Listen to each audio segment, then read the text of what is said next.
So yun po guys, and magandang araw po sa lahat, especially po sa mga charity viewers po dyan ng PB Team at sa lahat po ng sobrang nagmamahal kay Krishna at kay Sir Paul Pugong Biyahero. So another topic po yung pag-uusapan po natin ngayon. Ito po ay tungkol po sa post po ni Krishna sa Facebook. Kumbaga may post po siya na something like parang pagod na po siya. Then sa comment section po nun is nilagay po niya doon na wala muna akong upload ng ilang araw kasi di talaga kaya ng signal dito sa bukid. Pasensya na po sa mga nag-aabang ng mga upload ko. Ayan. So ito po ay kumbaga announcement or ipinaalam lamang po ni Krishna na hindi muna siya makakapag-upload po ng mga ilang araw. Kasi alam po natin na talagang lagi pong inaabangan araw-araw ng mga solid po talaga na sumusuporta kay Krishna yung kanyang upload po sa YouTube. And minsan 'di ba kapag wala siyang upload ng mga ilang araw is talagang nag-aalala po ang lahat, nagtataka, nagtatanong, although kahit na alam na po natin na mahina po yung signal doon sa kanila, is nagtataka pa rin po tayo, especially yung mga lola po natin dyan, mga tita, nagtataka, nag-aalala kung napano na si Krishna.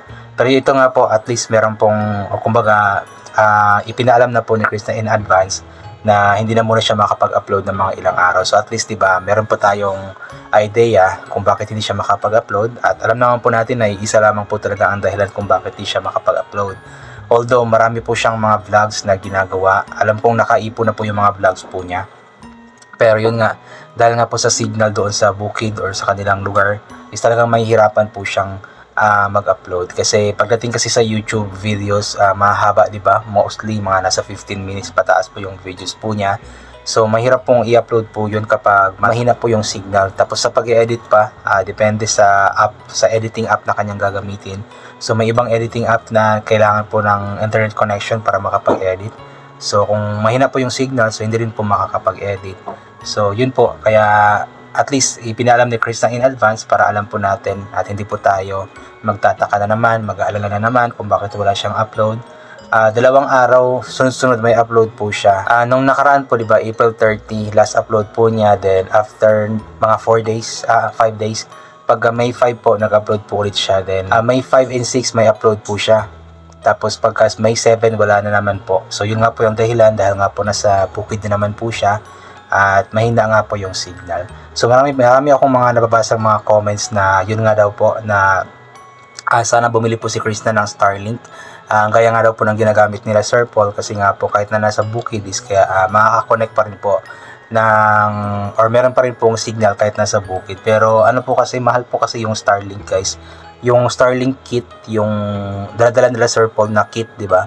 Ano po yun usually based po sa aking na research is nasa ano po yun, 28k to 33 or 34k po yata. So ganoon po siya kamahal, yung kit pa lamang po iyon.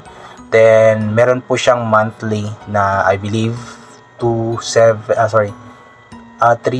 to 58 or 6k ba yun, basta ganoon po yun, mahal po yung monthly po niya.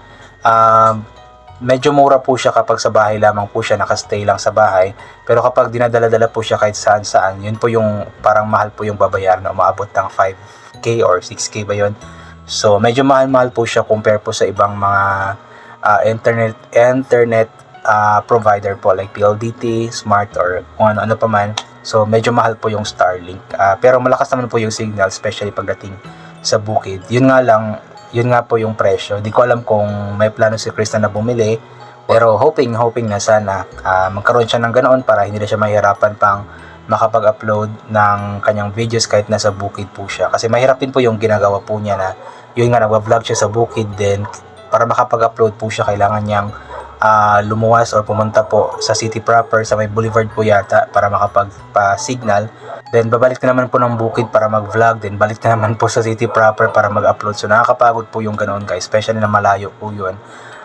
I believe Malabog sa kanila, di ba? Sitio Miluya, parang nasa ano yun parang Malabog, Paquibato District, then to Boulevard. So mga nasa 2 oras or 3 oras din po yung biyahe kung pupunta po sa city proper. So nakakapagod po yun, yung ganoon. So intindihin na lamang po muna natin na wala pong upload si Krishna. Alam naman po natin yung dahilan, di ba? So at least na-inform tayo ni Krishna in advance na baka sakaling hindi mo na siya makapag-upload ng mga ilang araw. Pero sa kanyang Facebook page po, sa Krishna Mahusay Bito, kahit nasa bukid po siya, nakakapag-upload naman po siya doon kasi nga maiiksi lamang po yung mga videos po niya Yung Reels po is nasa seconds lang naman. So kahit mahina po yung signal, na-upload pa din naman po yun. Then mga photos na upload naman kaagad po yun kahit mahina yung signal. Talagang yung video lamang sa YouTube, talagang hindi po kayo pwedeng i-upload po yun ng mahina po yung signal kasi talagang may stress ka na lamang sa kaka-upload pero hindi po talaga ma-upload po yun. Kaya intindihan lamang po muna natin na wala po munang upload si Krishna. Basta inuulit ko, manood na lamang po muna tayo ng mga old videos po niya, marathon po natin para makatulong din po tayo sa kanya. Ito po, basahin po natin yung ilan po sa mga komento ng mga tao pong sobrang nagmamahal po kay Krishna. Mula kay Finn Alvarez Madrid, ayan, if ever unahin nyo by Starlink para kahit saan ka punta may signal ka like PB, dapat consistent ang upload video kay YT. God bless your whole family. Yun nga po yung problema kasi mahal po yung mahal po talaga yung Starlink, then monthly mahal din po. Pero baka sakali makaya ni Krishna, abangan na lamang po natin kung sakali makabili po siya. Kasi malaking bagay din naman po yun sa kanya, malaking tulong po yun sa kanya para araw-araw po siyang makapag-upload nga po ng kanyang vlogs. In that way is may chance na mas malaki po yung kikitain po niya na maitutulong nga po niya sa kanyang pamilya. Kabaging Teresa, punta ka dun sa lugar kung saan ka nag-upload, bawi naman siguro pamasahin mo sa kikitain mo sa YouTube kaysa tambay ka dyan. Wala kang kita sayang yung kinikita mo kung di ka mag-upload. Actually, kumikita naman si Krishna araw-araw kahit na wala po siyang upload. Dahil nga po, inuulit ko, may mga supporters naman po na nagmamarathon po ng mga videos po niya. May mga nanonood pa rin po ng mga old videos po niya. So sa nakaraang update ko nga, di ba, kahit na 4 days po siyang walang upload, pero yung mga araw po na iyon is nagkakaroon pa rin po ng at least mga 40k views, mga 70k views. So mataas-taas na rin po yun. Kahit pa paano is kumikita pa rin naman si Krishna kapag wala siyang upload. Kaso nga lang, konti lang yung kinikita. Unlike sa kapag may upload po talaga siya araw-araw, talagang mas malaki yung kikitain kasi nga po araw-araw na may bagong video. Grace Almunia Ignacio, Krishna Mahusay Vito, okay lang yan nak, basta importante na sa mabuti kang kalagayan at masaya kapiling ang mahal mong pamilya. Yun po yung pinaka-importante sa lahat, yung nasa maayos ang kalagayan po niya, ligtas po siya, tapos kasama nga po niya ang kanyang pamilya. Wala nang sasaya sa puso pa kasi ni Krishna, yung kasama po niya ang kanyang pamilya. Kahit na maghirap man sila na maghirap, basta magkakasama lamang po sila, ay solve na nga po kay Krishna po iyon. Pero alam ko naman na yung mga pangarap ni Krishna po talaga is matutupad po iyon. Soon, hindi man ngayon pero alam kong soon matutupad po niya lahat ng pangarap po niya para sa kanyang pamilya. Ednalina Ayala, Krishna Mahusay Vito, nakakalungkot naman, ikaw lang naman ang vitamin namin para happy ang lahat. Sana makagawa ka ng mga content mo para hindi sayang ang araw mo, para makatulong lalo sa pamilya mo. Pray lang at kapit kay God.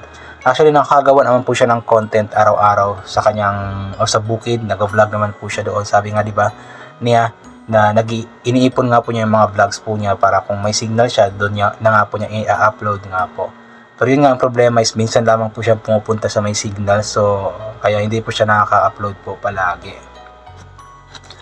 Euphemia Balot, Krishna Mahusay Vito, okay lang basta maghihintay ka pa rin ako ng mga videos mo. Nakakawala kasi ng stress pag napapanood ko mga pa-load mo. Actually, yung mga vlogs ni Krishna guys, actually nakakatanggal po talaga siya ng stress kasi hindi po siya yung klase ng vlogger na seryoso lang. So, may mga serious part, pero may mga, kumbaga, joke part din po. So, kumbaga, binabalance po niya ang kanyang video sa seryoso tsaka sa pagbibiro. So, nakakatuwa po yung ganoon kasi kahit papano, is yung tayong mga viewers is nababalance din po yung panonood po natin. At especially, nakakatanggal po yung ng stress, especially yung mga pagbibiro po niya. Rafi John Tenorio, Krishna Mahusay Vito, bumili ka ng Starlink internet para madali ka na makapag-upload ng mga video nyo. Magkapatid, kaya mo yan Krishna, tiwala lang, God bless. Yun nga po, ipag-pray po natin na makabili po talaga siya ng Starlink para kahit saan man siya magpunta, kahit saang bukid man siya magpunta, ay talagang magkakaroon po siya ng signal. So abangan po natin at ipag-pray po natin na matupad or mangyari nga po iyon. Carmelita Bunyor, Krishna Mahusay Vito, mag-ipon ng mga video dahil Krishna, tapos pag may signal ka na yung mga video mo, i-schedule post. Meron yan, makita mo yan sa wall mo para kung busy ka, may nakahanda na naka-post next day. Ang problema, yes, pwede pong gawin ni Krishna po iyon, schedule post, kumbaga tawag dyan, i-premiere po niya, nakaschedule po siya. Ang problema nga lang po is kailangan para kasing i-edit yung video. So hindi siya pwedeng i-upload or i-schedule post ng hindi naka-edit, di ba? Pangit naman siguro yun. So baka doon din po mahihirapan din po si Krishna Kasi for example, for today mag-i-edit siya ng isang video tapos i-upload po niya. Baka may ginagawa pa siyang iba, so hindi na siya makapag-edit pa ng another video para schedule. Pero kung siguro may time po siya habang may signal po siya, so mag-edit siya ng at least isa or dalawa, tatlong video. So yung first video i-upload po niya today, then the next day schedule po niya yung isa next day, then schedule po niya yung isa yung the other day naman po. Pwede naman po yun. Ang problema nga lang po, baka yun nga po, walang time si Krista na mag-edit po ng dalawa or tatlong video sa isang araw habang nasa signalan po siya kasi baka busy rin po. Pero okay po yung suggestion ni ma'am. So kung magkakaroon ng time si Krista na makapag-edit po ng maraming video sa isang araw, so at least makapag-schedule post po siya or makapag-premiere po siya. In that way, kahit nasa bukid po siya, is na-upload pa rin po automatic yung kanyang mga videos. At ito naman po mula kay Emelda Valiente Turing Sodaria. Krista, mahusay Vito, mag-ipon ka ng video, my loves, para papunta ka sa lugar na may signal para mag-edit at mag-upload. Sayang ang araw kung pwede magpakabit ka ng internet dyan sa inyo kung ano ang available dyan, halimbawa PLDT, Globe, Starlink. Magbayad ka lang ng buwan-buwan, siguro mga 2K ganun, at least makaka-upload ka anytime. Laban lang. So yun nga po yung ginagawa ni Krista, nag-iipon po siya ng video or vlogs niya habang nasa bukid po siya. At yun nga po, yung PLDT, Globe, or kung ano pa man pong mga local po na tawag dyan, internet providers, mahina po talaga pagdating sa bukid. So yung Starlink yun ang malakas-lakas kasi parang mas maano po yung range po niya eh. So yun, ipag-pray na lamang po natin na kumbaga matupad nga po niya ito or mangyari nga po ito na magkaroon nga po siya ng Starlink. Ayan. So yun po, I think hanggang dito na lamang po muna ito po. God bless and bye for now po.